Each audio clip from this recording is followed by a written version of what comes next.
Nagawa ako ng tuna with cream cheese. Maka-meal prep naman ako. Kala mo nagbabaon kami.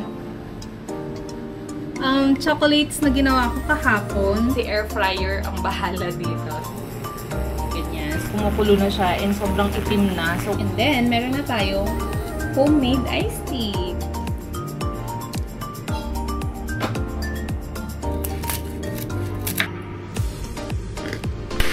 Crunchy!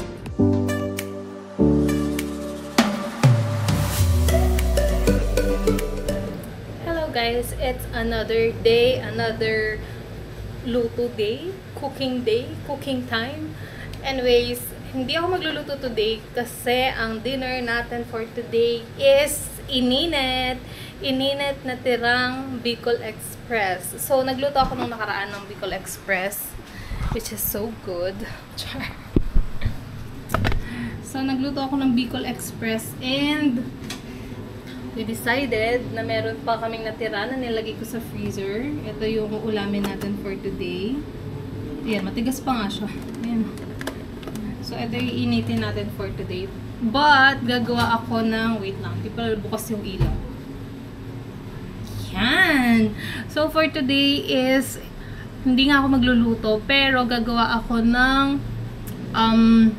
other food namin na isa-stock ko sa freezer. So, meron ako dito tortilla wrap, wheat tortilla wrap, and lalagyan ko to ng tuna with cream cheese. So, i-wrap ko siya parang empanada style. And then, with cheese din. Pero, i-freezer natin siya after. So, every time na gusto namin kumain is init-init na lang siya.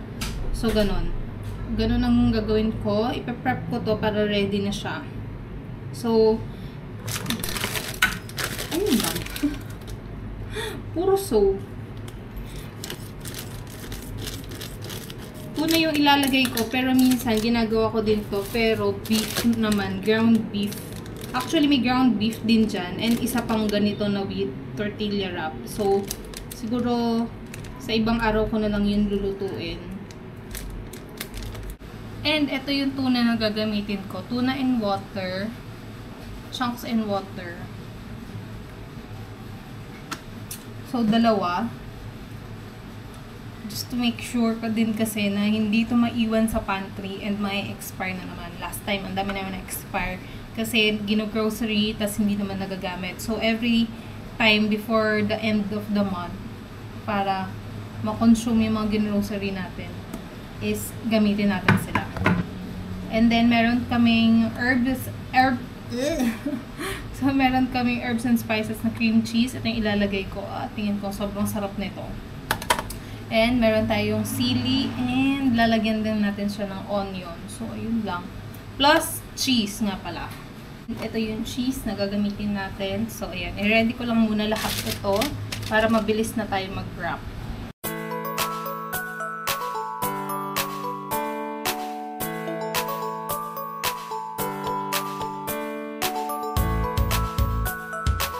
Ganun lang kadali i-prep yung ingredients, guys. Na-mix ko na yung tuna with herbs and spices na cream cheese. Although, medyo kulang siya. I wish na medyo mas creamy yung texture nito. Pero, yun lang kasi yung cream cheese natin. And ayoko magdagdag na ng mayo. So, it is what it is. And then, meron na akong sliced cheese. So, i-wrap ko na siya. Actually, hindi i-wrap. Like, i-fold ko lang siyang ganun. And, ito-toast ko siya dito sa bread toaster na to. Sandwich toaster. Para ma-melt yung cheese niya. And, kasi diba freezer naman. So, pwede naman siya ulit lutuin, initin, after pagkakainin na siya. Just to melt the cheese, kaya natin siya itutuloy. And, perfect din to sa mga nagbabaon, ganon. Maka-meal prep naman ako. Kala mo nagbabaon kami.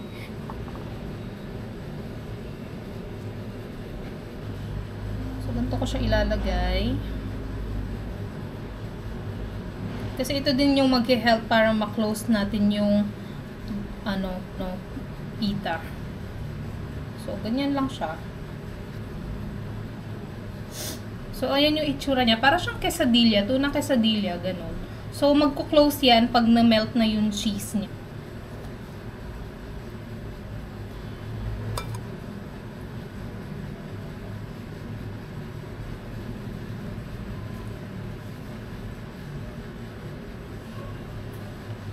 So, ito yung toaster.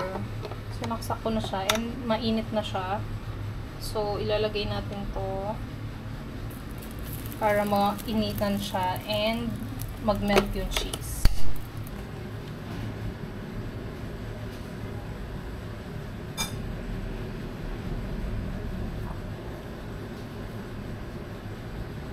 So, you can see melted na yung cheese. So, pipindutin-pindutin lang natin para mag-close na yung ating dough.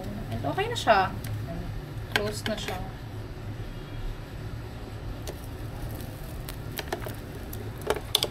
Guys, and ito na siya. Ang init. Sarado na siya and ready na yun. Pag malamig na sila lahat, ilalagay ko lang sila sa freezer. Like dito sa container na to and then freezer and we're done. So, tapusin ko lang to.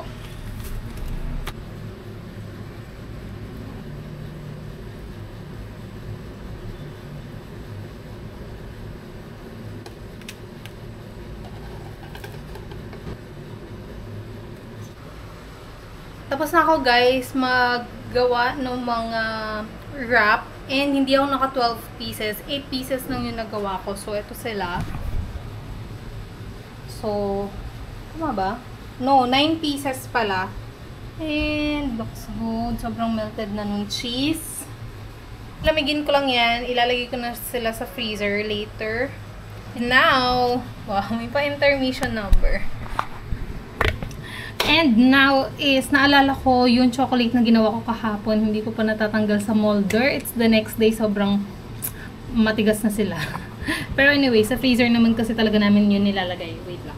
Kasi naman, itong Cook Kitchen may ganitong board. Di tuloy ako nakikita ng maayos. So, eto na yung chocolates na ginawa ko kahapon. So, tatanggalin ko lang dito sila tatanggalin ko lang sila dito sa silicone. And dito ko sila ilalagay. Binigay ito sa akin ng kapatid ng boyfriend ko. Last 2 years ago na Valentine's. Gumawa siya ng brownie. So, nakip ko yung lagayan. And nung Valentine's, gumawa ako ng same chocolate. Ito yung binigay kong chocolate sa jowa ko. So, ayan siya. Meron pang tira. Ito yung from the Valentine's pa. So, i-refill lang natin ito. Sobrang dali lang nito tanggalin. Ayan. Kasi nga silicone. Ayan lang siya. Ayan.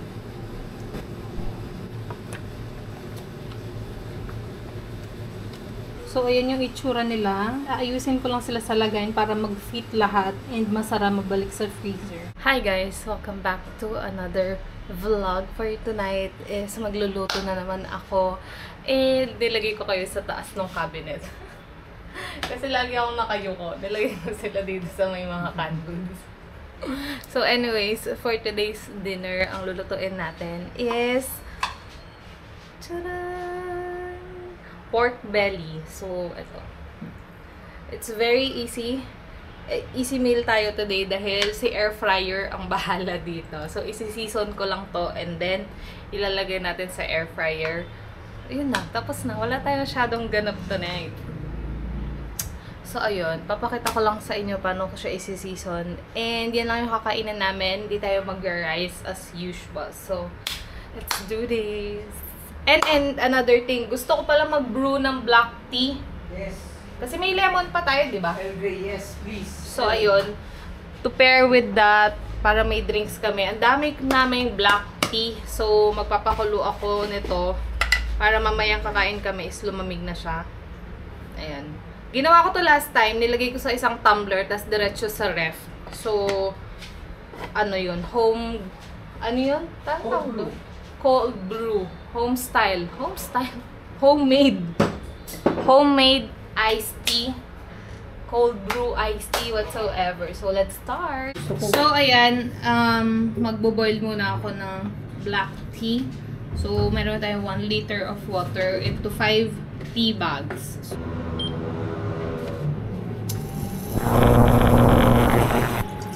Kailangan ba hintayin ko itong kumulo muna?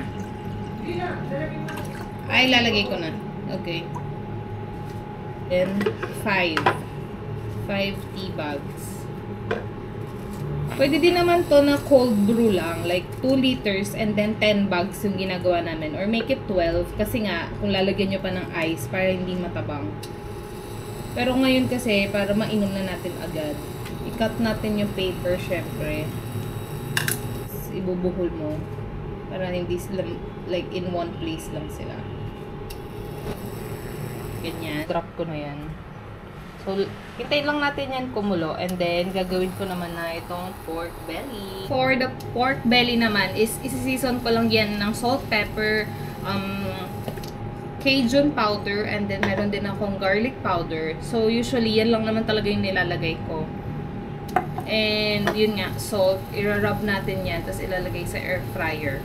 So, kailangan lang muna natin siyang i-pat dry para mawala yung extra moisture niya. And hopefully, mapa-crispy natin siya for today. So, yeah. Ito, para mas madali, hinalo ko na sa isang lagayan lahat. Pepper, salt, Cajun powder, garlic powder, and then mix lang natin para ma-rub natin sa kanila. So, ito na yung black tea natin, guys. Kumukulo na siya and sobrang itim na. So, what I'm gonna do is, lalagyan ko siya ng sugar. 1 tablespoon ng sugar. Stevia nga pala to. So, para mapakuluan na siya and diretso inom na tayo. Lemon na lang ang i-add natin mamaya.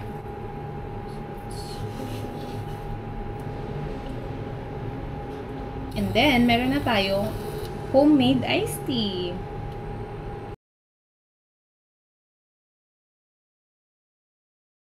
After ko siya i-season, nilagay ko siya dito sa aluminum tray. And then, before ko siya isalang sa air fryer is, ibabrush ko siya ng vinegar and then cover natin ng salt. That way, mas lalabas yung moisture nitong pork belly and hopefully is mapa-crispy natin siya. So, yun yung gagawin natin ngayon.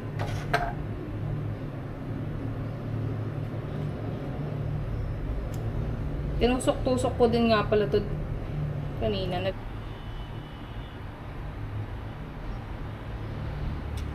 So, ngayon is lalagyan ko siya ng rock salt. Make sure sa ibabaw lang natin siya lalagyan kasi para lang ma-absorb yung moisture.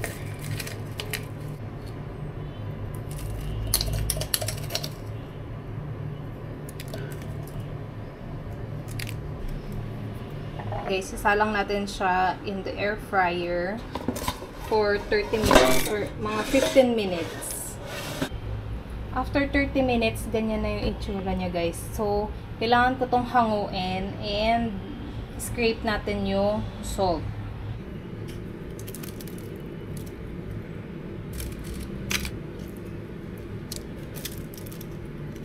So now is oil naman yung ipapahid ko sa taas para mas mag-crispy siya and then babalik natin siya sa air fryer.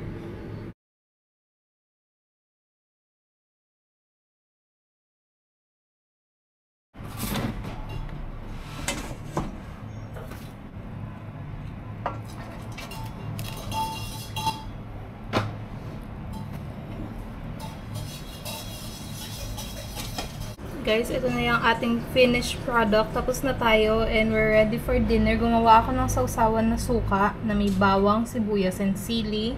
And look, sobrang crispy nito. Napaka-crispy natin yung balat niya. Try nating mag-chop. Chop natin.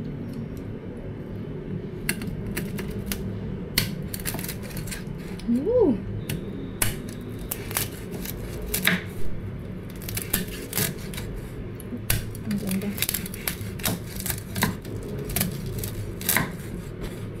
Ito siya. So, nag-chop ako ng iilan. Ang ganda. Ang ganda ng layering ng fats and meat. So, taste test lang natin siya. Ha? Taba naman. Susok mo. Yung kasama ko natatakam na. So, nasa dito.